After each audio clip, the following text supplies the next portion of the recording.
reading from the second book of Chronicles.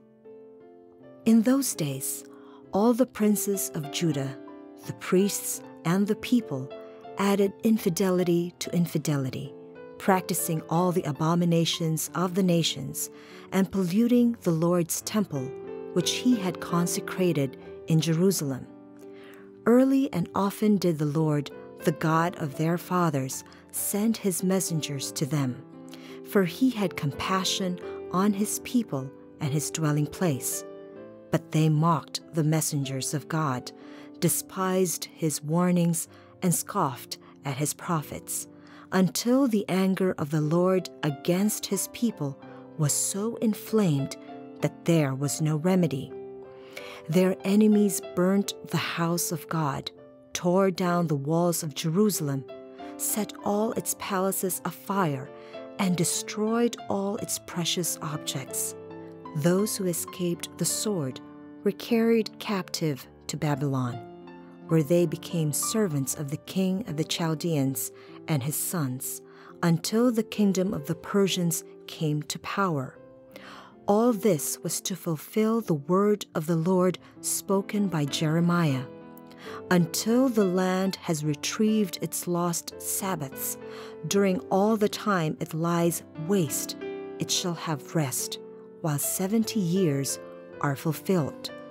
In the first year of Cyrus, king of Persia, in order to fulfill the word of the Lord spoken by Jeremiah, the Lord inspired King Cyrus of Persia to issue this proclamation throughout his kingdom, both by word of mouth and in writing. Thus says Cyrus, king of Persia, all the kingdoms of the earth, the Lord, the God of heaven, has given to me, and he has also charged me to build him a house in Jerusalem, which is in Judah.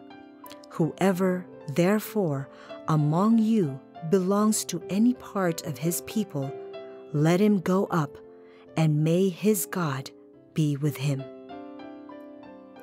The word of the Lord. Our first reading for this Sunday comes from the second book of Chronicles.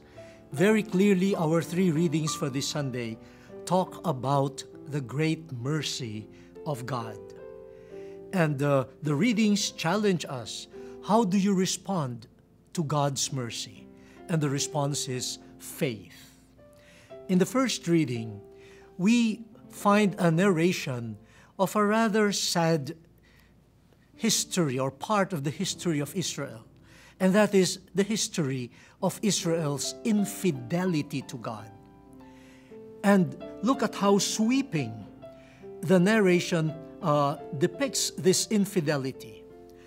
All the princes, all the priests, all the people added infidelity to infidelity. Imagine, everyone was unfaithful to God. The princes, those who were in public or government service, the priests, those who were serving the temple, and the people, imagine, being described together as one people, as adding infidelity to infidelity. But see how God shows his mercy. God sends messengers, the prophets, in order to remind the people of their fidelity, the call to fidelity, fidelity to the covenant with God. But what was the response of the people? They destroyed the lives of the messengers. And they even desecrated the temple. Imagine, God, who is already hurting, does not give up. God continues to remind God's people, but the people responds with infidelity. It reached the point where the people's infidelity has to bear its consequences. The defeat of the people, their being thrown into exile, and the destruction of Jerusalem and the temple. But again, the mercy of God asserts itself. God raises a king of Persia by the name of Cyrus, and he decrees that all peoples, including the Jews, could now go home.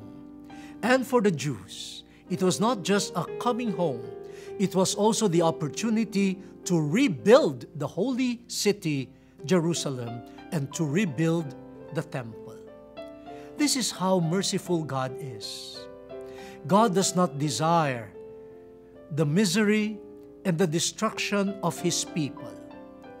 God does not rejoice that the story of His people will end in disaster and ruin.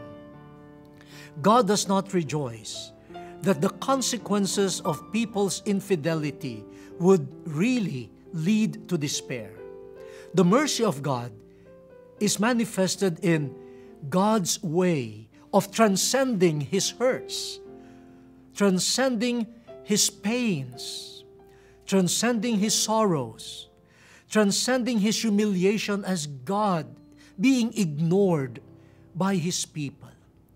God does not wallow in the pain that His people inflicts on Him.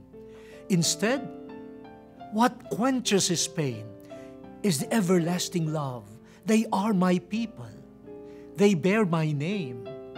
And even if they are unfaithful, I will do my best to be faithful to them, to remind them, to restore them. My dear brothers and sisters, this is the God who we know will send Jesus, the ultimate messenger, not just a messenger, but His only Son, in order to offer to us, once again, His mercy. And with that mercy, new life, restoration of the community, restoration of society, the restoration of our people, and a restored relationship with God.